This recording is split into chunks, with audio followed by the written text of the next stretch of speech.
Nílé lóko lájò lẹ́yìn òdì mo kí gbogbo yín káàbọ̀ sí orí ìkànnì Gúúsùláìtì. Mo kí yín pé ẹ káàárọ̀, ẹ káàsán, ẹ káalẹ́ ní ibi tẹ́lẹ̀ gbogbo tẹ́lẹ̀ àti láǹfààní láti máa wò ìkànnì Gúúsùláìtì. Àjíjẹ ara yóò máa jẹun, ọlọ́run ní fẹ́ ṣọṣẹ́ gbogbo wa.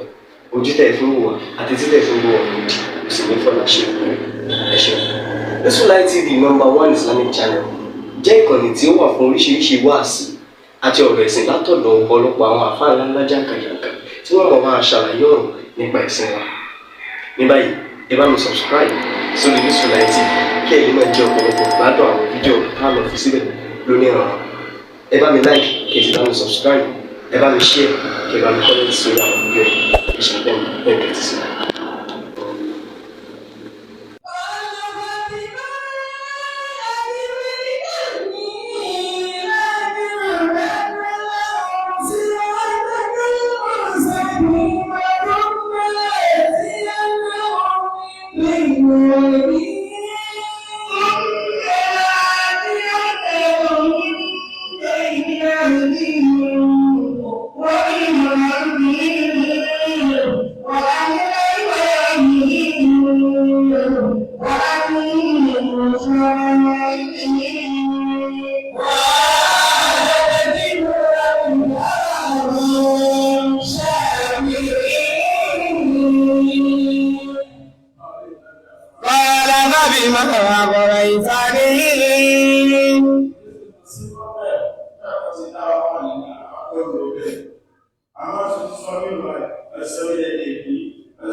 Allah.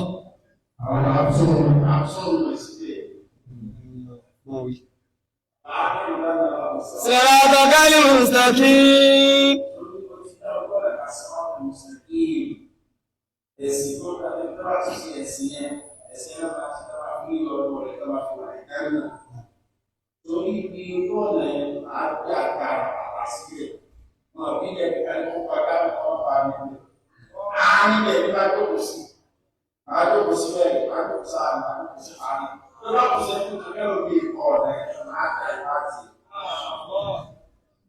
ثم لآتينهم من بين أيديهم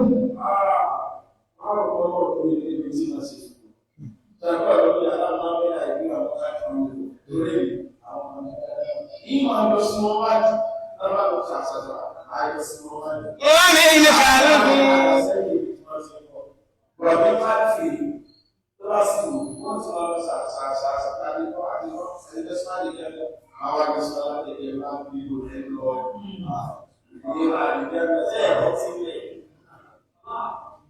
وعن أيمانهم وعن شمائلهم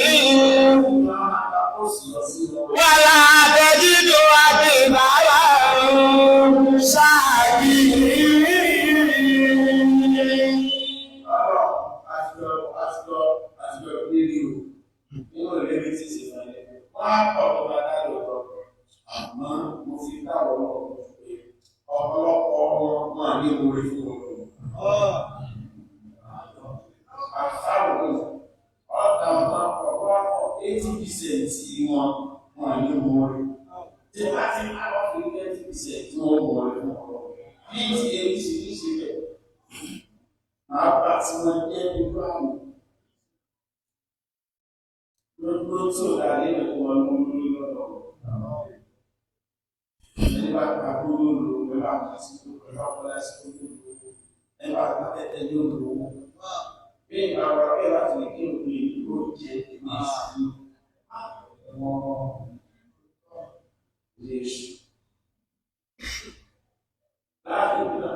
قال اخرج منها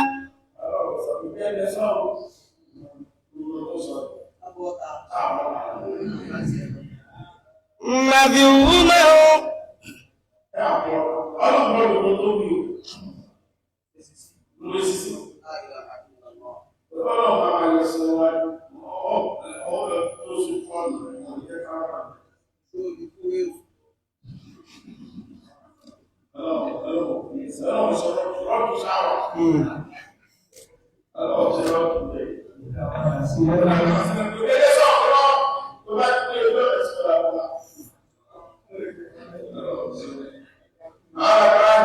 ومن قلبه ويرهن وشعرهم ولا تجد أكثرهم شاكرين.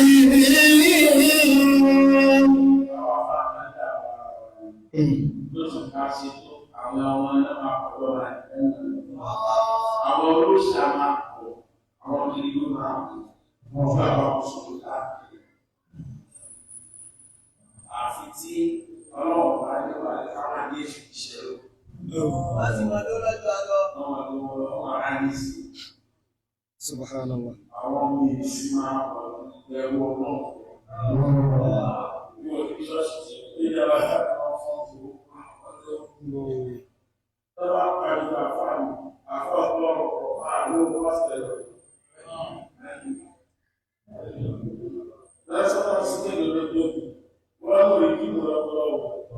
La ilaha illallah.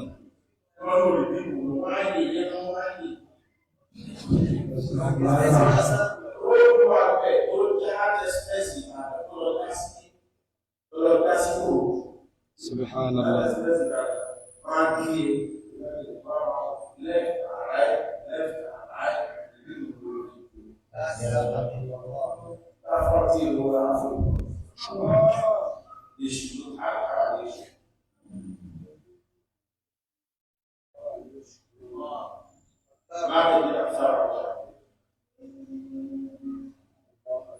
قال اخرج منها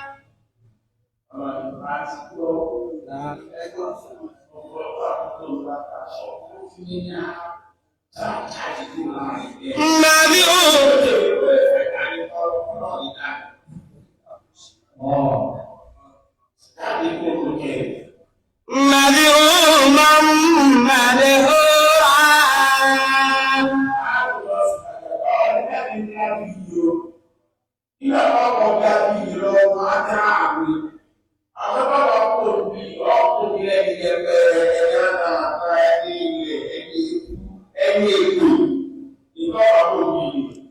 لمن تبعك منهم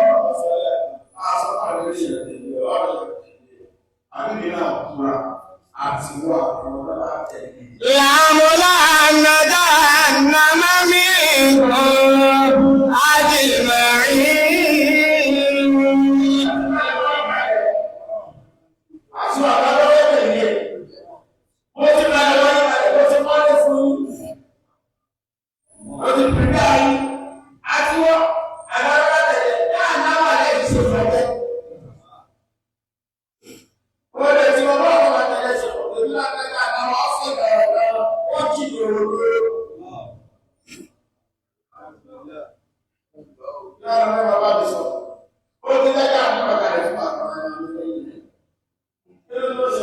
ويا آدم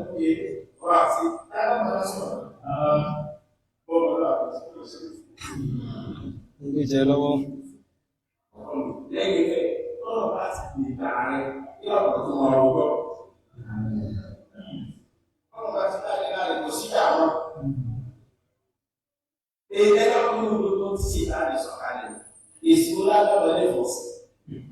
Ẹni bá ṣe ìyá tó ti tẹ̀ bá Irú kan tí ìgbọ̀ ṣàkàrí ní ipò tí ó ṣàkóso ìgbésí àkọ́rọ́ wọn sì kí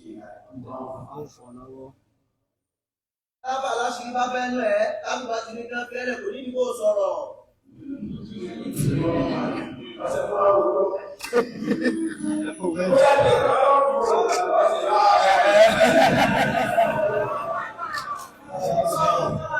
Tí